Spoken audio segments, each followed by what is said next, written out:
Good evening. My name is Brad Geyer, and I'm with the Former Feds Group Freedom Foundation at formerfedsgroup.org. With me is Carolyn Blakeman, also known as Cece. She has a blog, American Granddaughter. We can be found also at grandfraud.com. And if you have a remdesivir story you would like to share, please send an email to fdadeathprotocol.com.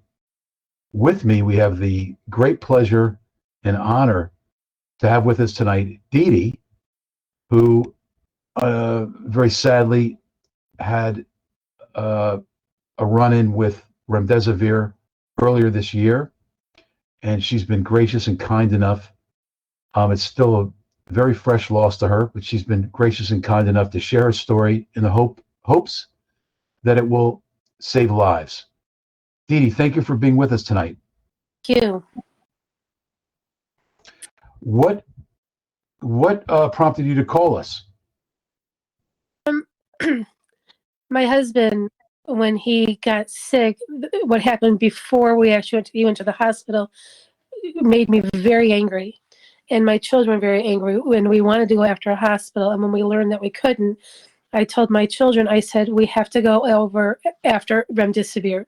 I said, because the neglect that was prior led up to the remdesivir, and the remdesivir, we believe, is actually what took his life because of the different factors that led up to it at the time of his death. How did you meet your husband and when? In high school when I was 16 at a church function, and we were dating, and my birthday was coming up in January, and my mother said to him, well, what are you going to get Dee Dee for her birthday? And he said, I haven't thought about it. This is like 6 months into our dating. She said, well, how about a ring? And he did, and we got engaged on his 17th birthday. Wow, that guy knows how to roll. When he sees something he likes, he goes for it. He was an amazing man, and they actually wrote an article on him in Illinois about his life and stuff. So if you don't mind having that be public, we would love to put that on our website so we can know a little bit more about your husband. Okay. Yeah, I can email that to you. I can have no problem with that. That's terrific. Okay. And how did your run-in with COVID start, and how did you respond to it? So we were exposed from our grandson, from his mother. My daughter's his stepmother, from his mother and her boyfriend, and we went to a school function, and she said, oh, by the way, we have COVID. And I always told my kids when this came around, I told my husband, I said, get the vitamin C, get the zinc, get the whole thing going, because if we get COVID with my husband's asthma, and I tend to get bronchitis, I said, it will kill us. And it was just a joke. I said, so if you guys go out, let me know. Well, time passed, and it's been over a year, and we didn't know. And then we got really drained, and my husband said, let's go get a test. So we went and got a test that wasn't a free one. It was quite expensive. And they said, you have COVID. And they gave us a prescription. No, actually, they did not. They said, go home, take fluids, take your vitamins, take some Dayquil, things like that. So we did that. We went in and quarantined ourselves. Well, the next day, my husband felt awful. And this is the part that got my anger started. Took him to the hospital, and of course, I couldn't go in. And they did an MRI and a CAT scan and all these things. The doctor said, pretty nonchalant, yeah, you've got COVID. It's got to run its course. You send him home with prescription vitamin D, so it's 5,000 milligrams, a Z-Pack, a steroid, and a cough medicine. And they gave him one of those pulsometers to test your oxygen level. And so that night, he came home, and me, now being me, we're sitting on the couch. Let me check your oxygen, because I had just checked mine, and mine was great. Mine was 99. I felt great. And his was like 93, but his heart rate was like 106. I said, do you feel okay? He goes, why? I go, my heart rate's 62 and yours is 106, and we're not doing anything. And so then I'm checking it. And that night, when he woke up in the morning, through the night, I checked it every 4 hours, and it got me worried. And I woke him up. I said, you've got to go in. your oxygen is at 88. So we Well, took when was this? What month this was September 5th that this happened. of And 2021? yes. Yeah. Okay, yes. And so I took him back to the hospital, and I wheel him in. I said, I had the pulsometer on him. I said, it's at 88. Can you please give him oxygen? And he said, if it's 88, we'll give it to him. And I had to leave. So I'm in the car texting him and calling him, and are you okay? Are you in oxygen? He said, no, they won't give it to me. I said, what do you mean they won't give it to you? He said, they put a reader on my ear and it says 96. I said, but their gadget that they gave us said 88. He goes, they won't give it to me. I said, you need to talk to the doctor. He goes, I have. He said, please, I can't breathe. I need some oxygen. She goes, look at it. It's 96. You're fine. And he sent me. Can I ask you a question? Sure. So this is September of 2021. Correct. This is a theme that we see. This whole idea that husband and wife or person and caregiver, whoever it is, a girlfriend, a child, whatever, they go into the hospital, and it's like there's this parting of ways that I've never known this to exist in the U.S. healthcare system. Did that? I mean, I know you read up on it and you understood that that's how it went, but did that strike you as strange? It actually made me angry. I didn't think it was strange. I thought it was wrong because it's my husband and I would voice for him. I worked in the medical field before, so I'm not a doctor by any means, but I know more questions than he does. And he was a real easygoing guy.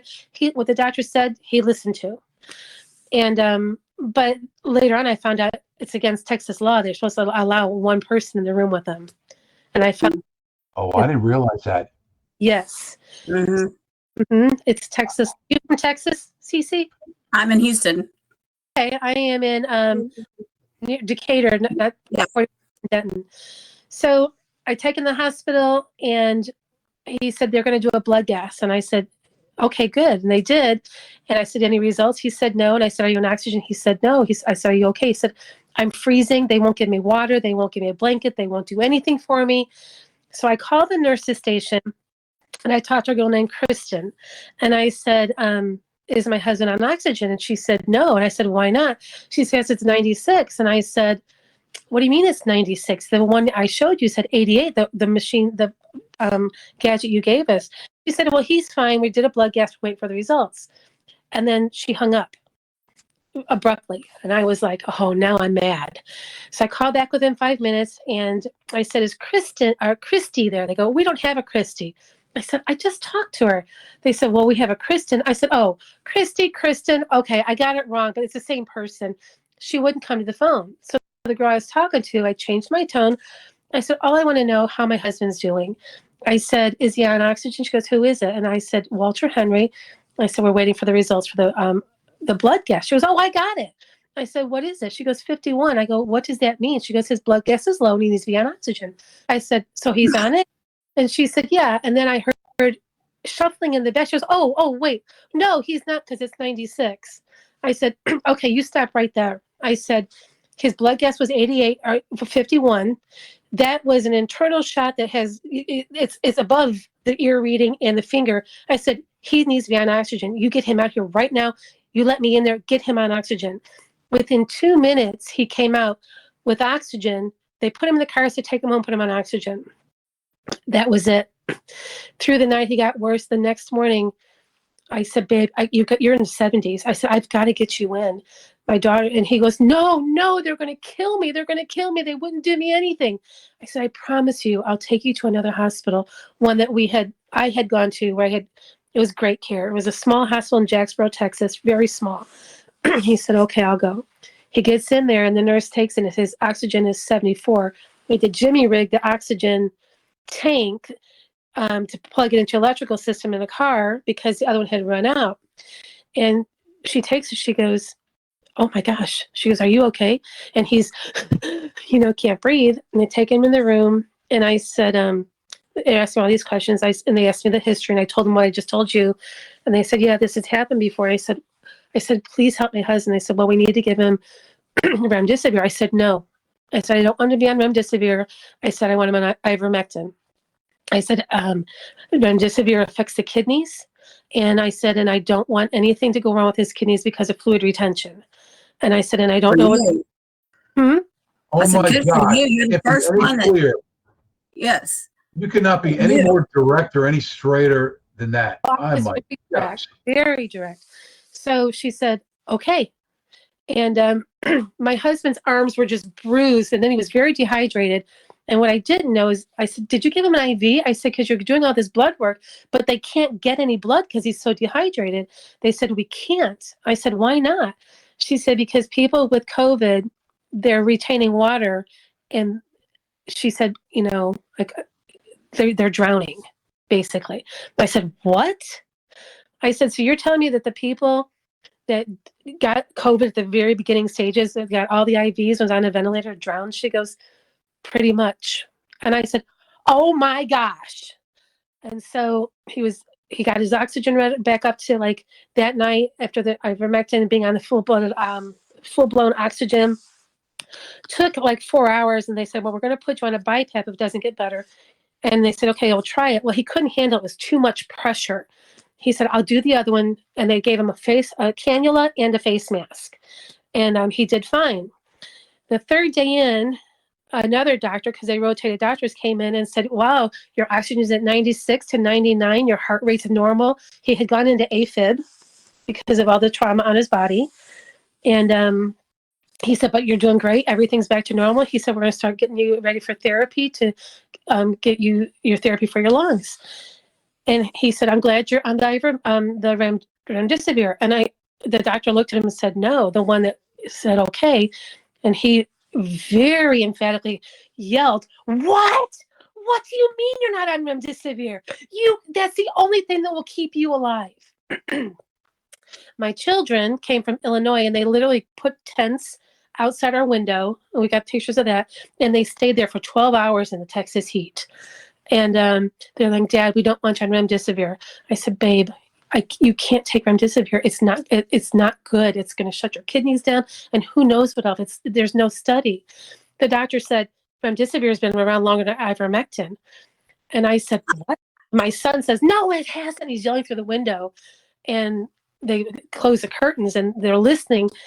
And my husband looks at me with pleading eyes, pleading, because they scared him. He said, babe, I need to take it. I said, no, I don't want you to take it. He said, please, I don't want to die. I want to live. At that point, I couldn't make the decision. If I would have pushed, this is the part I hate. If I would have pushed, he wouldn't have taken it. But he was so scared. So he started taking it. By the third day, I was able to, I left one morning to go do lunch and get him some clean clothes. And he calls me and he said, I go, what's going on? He goes, I'm getting a CAT scan. I go, why? He said, my numbers are changing. I go, what numbers? He said, they think I've got an infection. I said, what? So I run back over there, and they said, yeah, our numbers are going up. I said, what does that mean? They said, some kind of infection. And I said, seriously? So then they they let him go through the night, and he was on oxygen he was at 30 liters of oxygen up in full blown. And he was having a hard time. And I said, babe, just breathe. Let's do these exercises. Just breathe. And I would talk him through it and calm him down. I said, let's do it together. I got him out of bed and stuff like that. By the next day, that night, he said, I need you to help me. And I'm trying to help him. I couldn't help him go to the bathroom. I said, and I'm crying. I ran down the hall. I go, where's the doctor? Where's the doctor? His numbers are dropping. His heart's going crazy. I said, I need the doctor. They come in there and they're looking at him, and they go, we got to put him on a BiPAP. So they put him on a BiPAP, and this is like 2 a.m, and he's suffering, but he's not in pain. He said he's okay. And I said, breathe, baby, breathe. And I even videotaped him on the machine and hearing us talk and the different noises he made. And within 3 hours, it wasn't even 2 hours. I think it was like 2 hours. It wasn't working. And so they kept him on it because they said, we got to put him on a ventilator. And I'm like, okay.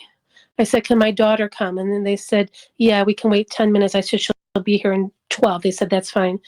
So I'm talking to him. I said, babe, don't leave me. I said, we are not done. We're just starting. I need to beat you up again. And we're laughing. And I'm leaning. I go, babe, today it hurts. And I'm like, okay, okay. And I'm stroking him. I go, babe, I need you to stay here. He goes, babe, it's God's will. This is going to be okay. It's God's will. My daughter didn't make it on time. They said if they wait any longer, he's going to have brain damage. And they put him in there, and she got there, and he came in, and he said, the guy, I'm on the ventilator. And he goes, it doesn't look good. And I said, okay. I said, let me know. I said, you do everything you can for him. I said, if his heart stops, you do whatever medically possible. You beat the crap out of his heart. You give injections. I don't care. I said, whatever you have to do, you keep him alive. And he said, I will. 30 minutes later, he came in and said, we lost him. And the doctor was crying. The nurses were crying. The social worker was crying. Then I've lost it. And I said, what happened? They said his heart stopped. And I said, really? Within 30 minutes? And, then he left and they apologized and stuff. And I asked him, I said, what did he actually die of? I go, what does he have when he had that CAT scan? He said, bacterial pneumonia non-related to COVID. And I'm thinking, you got bacterial pneumonia in the hospital and not related to COVID? I wonder how that happened. And so now I'm thinking, oh my gosh. So he went on the ventilator and died a half hour later. And it was just unbelievable. My kids drove back from Illinois, and I got a Facebook private message from one of the nurses. She said, I can't do it on public because it's, they can get in trouble. And she wrote me this long letter saying, I'm so sorry. We haven't gone in your husband's room again since he passed away. Nobody talks about it. He said it really affected us. They said, and it's a beautiful thing she had written. She said, you restored my faith in nursing because you empowered me with your positivity. And she goes, and I want to find a husband and have a family like you did. And it was just so fast. And that was it. How many days was he on remdesivir? He finished the full dosage. The full 5 days? 5 days, yeah. But by the third day, he had taken the turn. It's sepsis. Remdesivir causes sepsis, and that's probably... I haven't heard that. You're the first one that told me that. And at one point, at the nurse, and I was talking to the doctor who agreed that I didn't have to do the remdesivir. Somebody said he's not on ivermectin anymore, one of the nurses. And I said, what? I said, why is he off the ivermectin? I said, get him off the remdesivir. I want ivermectin. I said, I want this done. Because I have a friend who had been emailing me. They said remdesivir will kill him. And I'm like, third dose. And they said, you can't stop it abruptly. You have to do it in the hospital for under care to watch all these numbers. And when the numbers changed is when the remdesivir got in his system. And I'm like, I told my girls and my son, I said, it was the remdesivir. And they believe it too.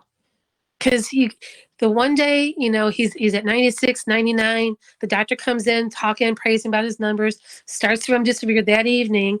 Within 2 days, he's back in, he's dying. Yeah, that story all the time. Exactly. It's a crime. It is, because I believe, you hear people say, well, they get a kickback for using the remdesivir, and I don't know if that's true. I haven't researched it, because honestly, where do you research anymore? You can't Google. There's no online place that you can get anything that's not skewed. God forbid you listen to the media. That'll scare you to death. And so you just have to ask questions to people, that you trust. And so I have a bunch of nurse friends and doctors in the medical field, and I was talking to her the other day, and I asked how she's doing because she keeps in touch with me since my husband died, and she's got ulcerations in her nose she has to have the weekly tests, and those tests are causing ulcerations in people's noses. Mm. So anyway, my husband touched many lives, and his legacy lives on. But there's not a day that we don't. We talk about him, because we had to keep him alive with the grandkids. And I have a 3-year-old granddaughter who lives in Texas, and she been affected worse than we had thought. Like, she'll be in bed, she goes, Mia, they call me Mia, and they goes, hi, Papa, and she's just crying. And you wouldn't think that a 3-year-old would be so affected, but she was. And she talks about him every day. We try to keep his memory alive and talk good things about it, and then live life as my husband won't want us to. He was a very strong, faithful person, strong faith in God. We all are, and God makes no mistakes. But I believe God uses people like you guys to bring the truth out. Because if it was medical neglect at the beginning with the emergency room, they shouldn't get away with that. And they did multiple times. And the remdesivir and the emphatic, oh my gosh, doctors should not give their opinions like that. They need to respect patients, and I think they prey on their emotions and their fears. Yeah. I'm sure talking about things like this, is hard for you. It is, but at the same time, it gives me hope, because, I mean, I look at this, I see it as a systems problem. Like, we've allowed, I'm not sure, when you get into culpability and responsibility and all these things about how all these factors over a period of years just got to this point where the government and big pharma companies and the system that we have decides that conferring legal immunity and indemnification on everybody is a good idea. So basically, you can do anything you want to and you can't be sued. And to think that in a system that won't have a negative effect on an individual level, yeah, everybody does what the right thing because it's the right thing usually. But when you're caught up in these systems and you create these perverse incentives, it's the same thing with, giving the vaccine companies blanket immunity on everything. And there's an attorney whose name I should remember, because I just sent an email to our affiliated nonprofit suggesting that we add him to the pantheon of attorneys who are trying to protect humanity, informed consent, Nuremberg Code, civil liberties, Bill of Rights, etc. Ari, I'm blanking out his name, but he just got a great decision in the federal court. I mean, thank goodness the federal courts usually work well. The FDA said something like, we can only get you a certain number of documents through this FOIA request per month, and they wouldn't be able to comply with a FOIA request for decades. When we have an urgent need to have those documents now, because of course we know that a lot of what the FDA did in terms of approving these EUAs, well, I just come out right and say it, I think it's criminal. I think high-level officials, technocrats that run these agencies are captured, and if you were to do any kind of a competent investigation, you would take out that top level of management of our who are allegedly government servants that created this system where when you go to any hospital or urgent care center in the country, you don't get what cures you. You're basically sent with, stuff that, I mean, I actually, what you got, the vitamin D and a couple of other things, I mean, in terms of like the national curve on what you typically get, that's actually beating the curve. That's how lame it is. That's probably like a B+ in the United States. Did he actually give him ivermectin? Did they actually give him some ivermectin? They did. They started him on the night that he had gone in, because he had listened to lots of studies and things like that, and he heard about it. And he said it's for animals. He said, but it's been approved, and you can go buy it, and you have to be careful with it and stuff like that. And people have been taking it for decades, they said. And so he was looking for it, and the FDA took it off the shelves because it was just there's so much government and politics involved in all of this, in my opinion. Yep. Because why would they pay anybody, and why would they have to mandate for a vaccine? There was a reading that I don't remember where because it's been a while, but they were offering children in school, high school, $500 gift cards of $500 to get a vaccine. And because they're in high school and over 16, they don't show the parents anymore. I'm sorry, when my kids were 16, I was in the doctor's office with them because, I don't trust anybody with my kids. And then if you're going to offer adults to take younger children $1,000, who's that going to draw? The addicts who need $1,000. The only reason they can do that is because it's under EUA and they have indemnification immunity, because it undermines informed consent. Like, in my opinion, nobody in the United States, first of all, in my opinion, ultimately, any effort to invalidate or to revoke informed consent or to pretend like it's not a requirement and that Nuremberg Code and Helsinki protocols have been revoked and that the Constitution no longer applies, anybody relying on that is a fool, because it'll never hold up.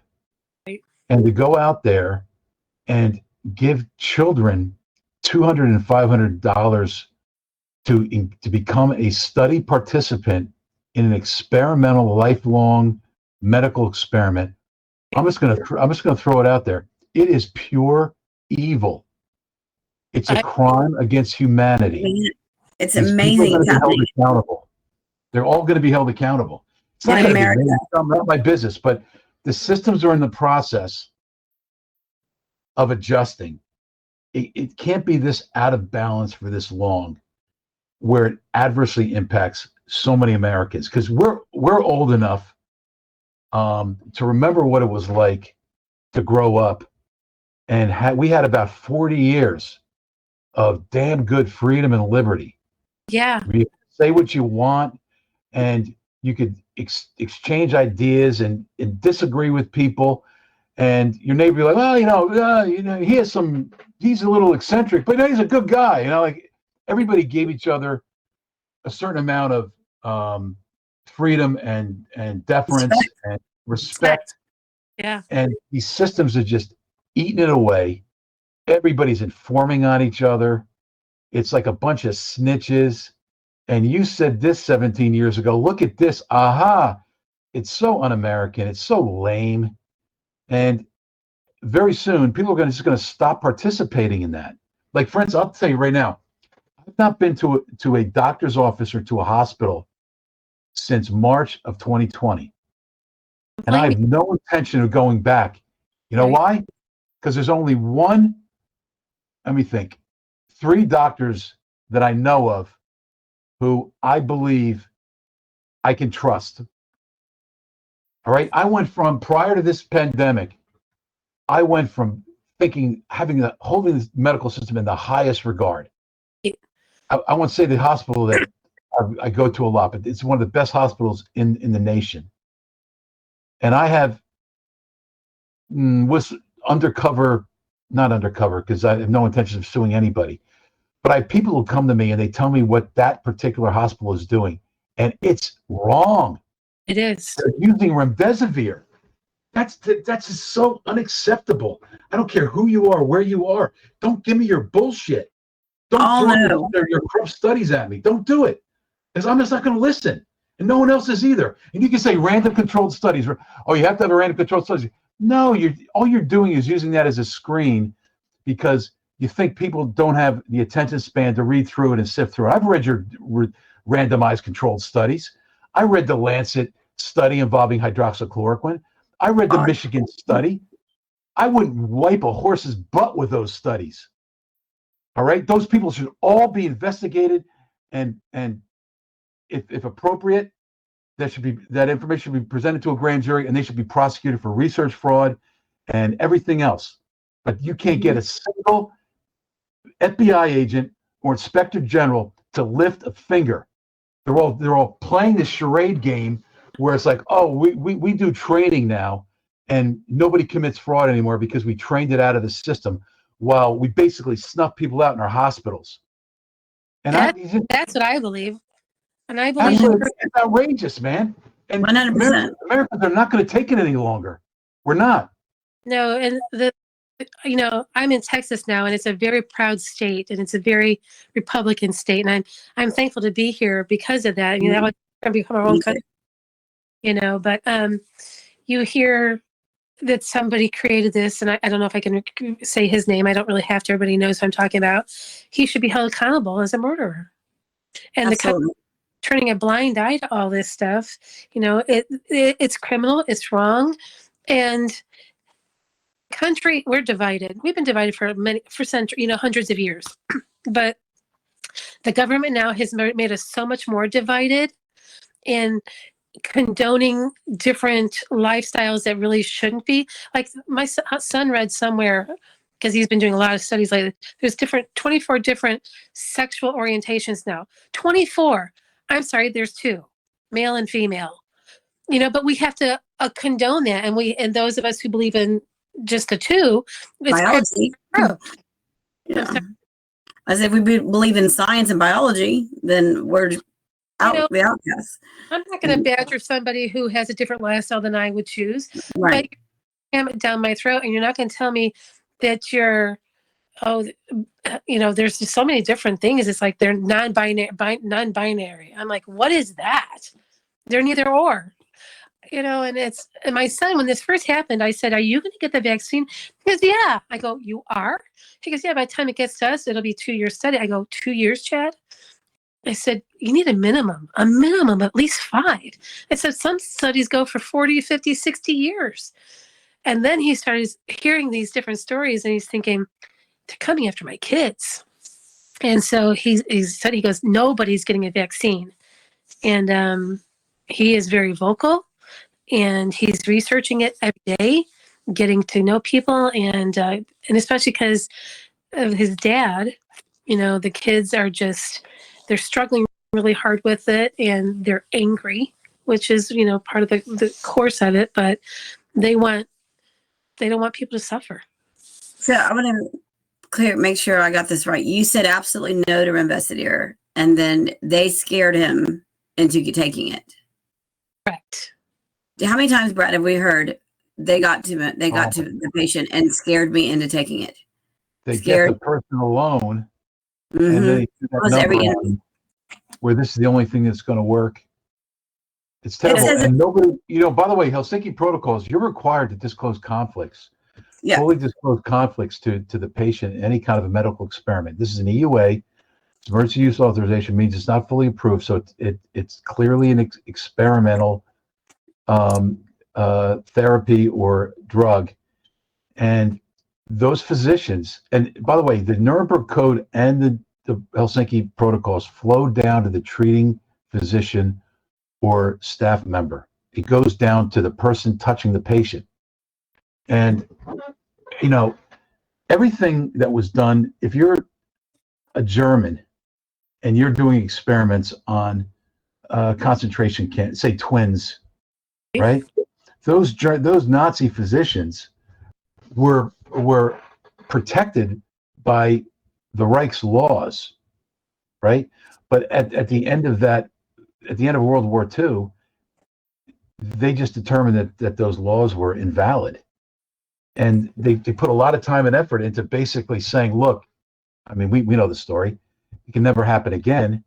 And a very enlightened court and body of judges, I think, collaborated on creating the Nuremberg Code. And it worked great for 75 years or thereabouts. And then all of a sudden, I don't even know what happened. They just decided it was going to be a great idea to revoke informed consent. And it's completely like, you can't do that, with a stroke of a pen. And it's going to turn out wrong. So it's, everywhere you look, you have these problems. And no, I agree. Nobody should force you to as I can tell, you're somebody that has put a lot of time and effort into developing your understanding of reality based on objective observations of nature and everything else. And who am I to insert myself and think that I know better than you do?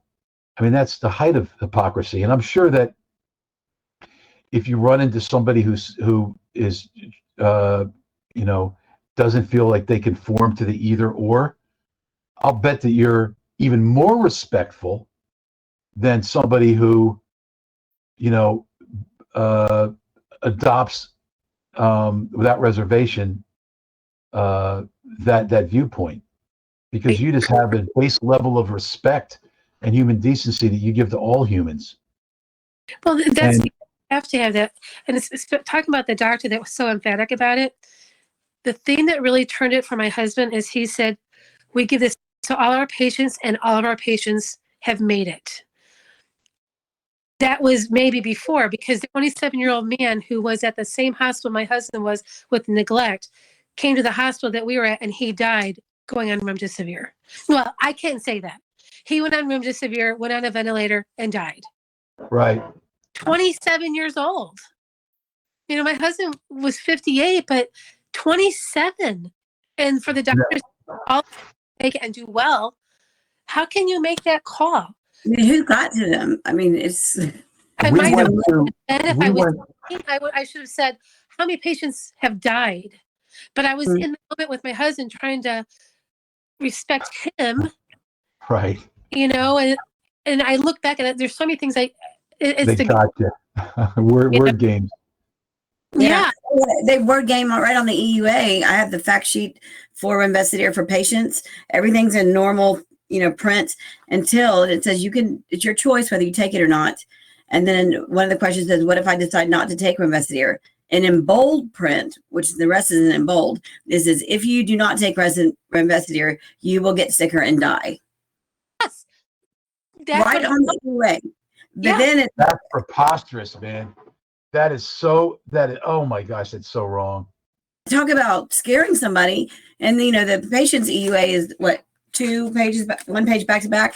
The caregiver, the providers is 28 pages. That's the government coercing, that's Gilead, right?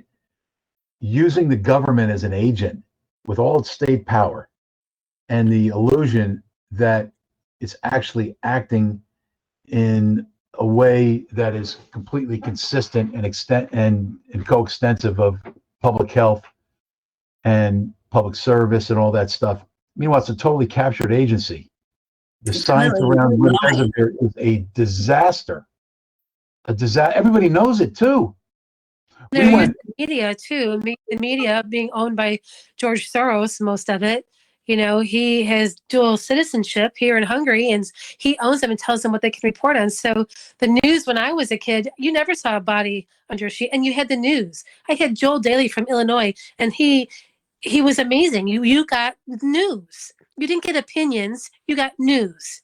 And now it's all owned and scripted and all these different things. And the division, we're not divided black and white or male and female. We're divided through everything. Class, or how many animals you have, how many kids you have. Everything is a division. The country has divided us on purpose. And they're going to do so. There's a big agenda behind all of this. And I agree. Well, I haven't watched news in about 3 years, and I highly recommend it for everybody. Just turn it all off. I only watch. It's a nightmare to watch the news, and people are so confused. They don't know where to turn. And like my boss, his wife, she's very, very pro-vax, which is fine for them. And she said, I'm not dissing you. She goes, but everybody who doesn't get a vaccine is an idiot. She goes, no offense. And I Then take it out with the dangerous spike protein in the body. And so her husband got it because she wanted to, and but they're living on fear. And I said, where are you getting your data from? I said, because if you turn on Google, it's skewed. I said, if you go to Chrome or any engine, it's skewed. I said, if you listen to the news, what news are you listening to that's not owned by somebody who's in the politics and self-gain with money? The governor of Illinois is in the pharma. He's a rich billionaire because he's in the pharma. Who's making money off of COVID in Illinois? The governor. Hello. And our people are not educated, and they can't, because they can be if they would choose to, and they have to find the right resources. But it's work, and because everybody's afraid now, and now this new strain, it's Better stay in denial, and because it's too psychologically hard to cross that barrier to say what you've always believed is not true anymore. And it's easier just to live in denial. But I refuse to. I'm mad. I'm mad. And I'm going to fight till my last breath.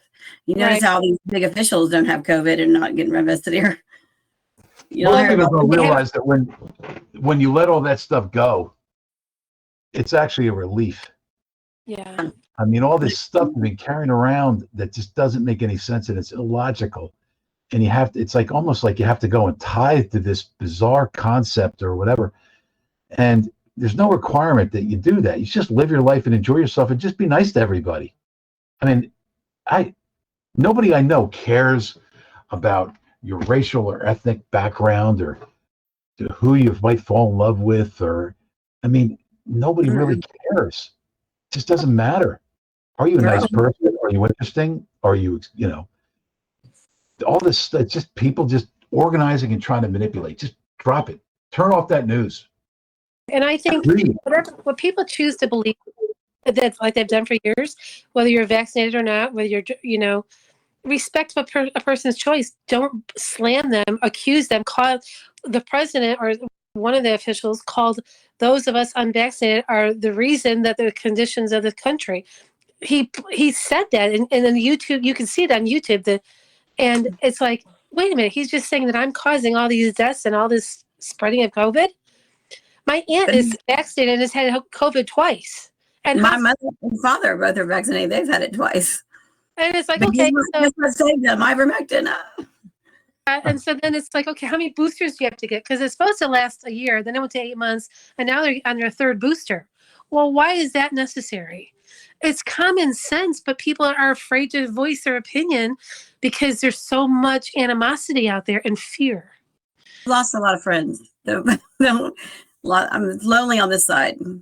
I hear you. I had a friend of my aunt on Facebook. I had to unfriend her, and I private messaged, please stop. I on my page, I respect you as my aunt, but please, or I'm going to unfriend you. And I haven't talked to her for over a year.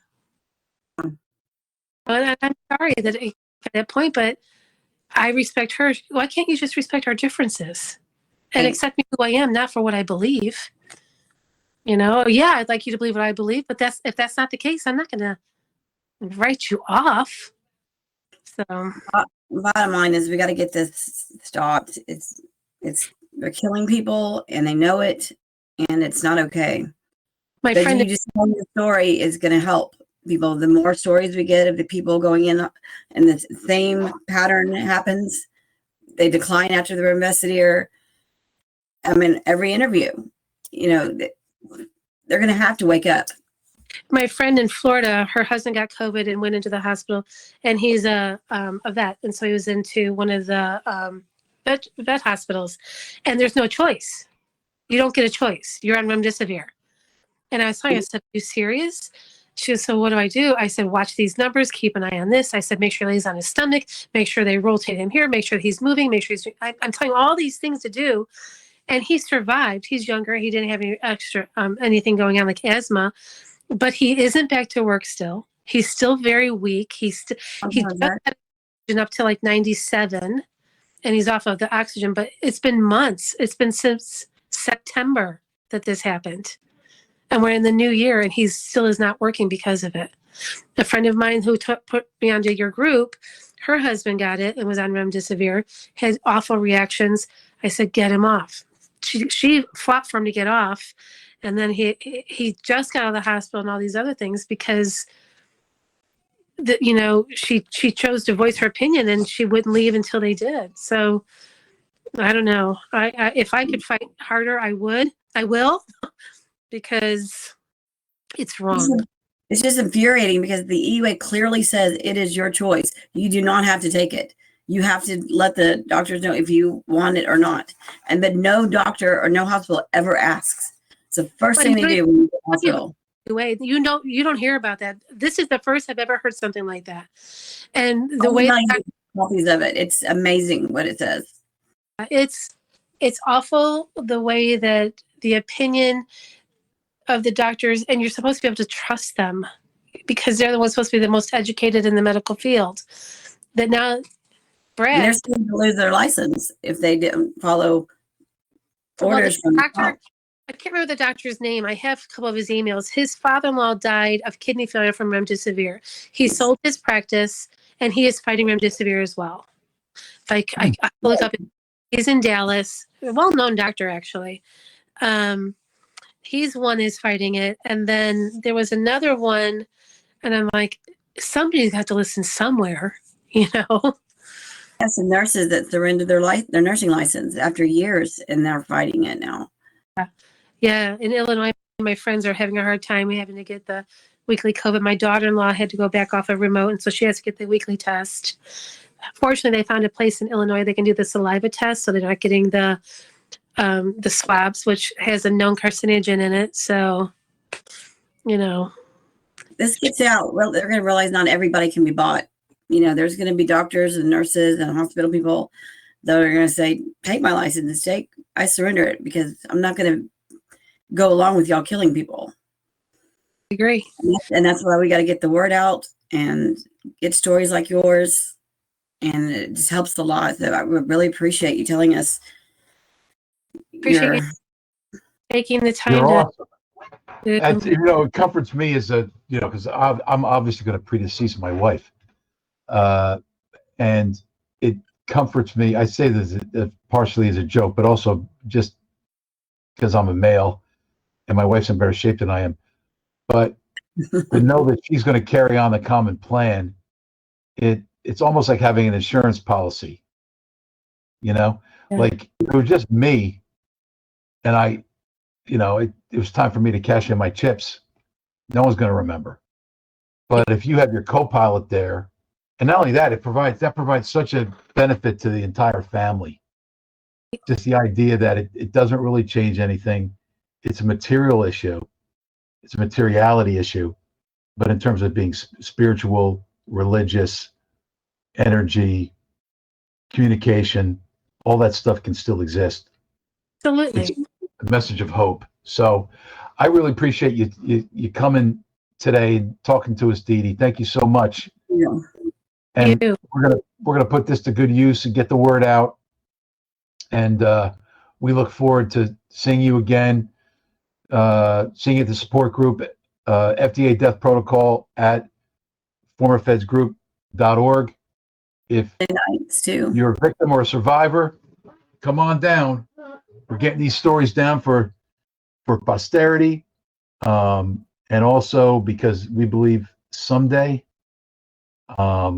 when this I don't even know what it is. Let's call it a mass formation.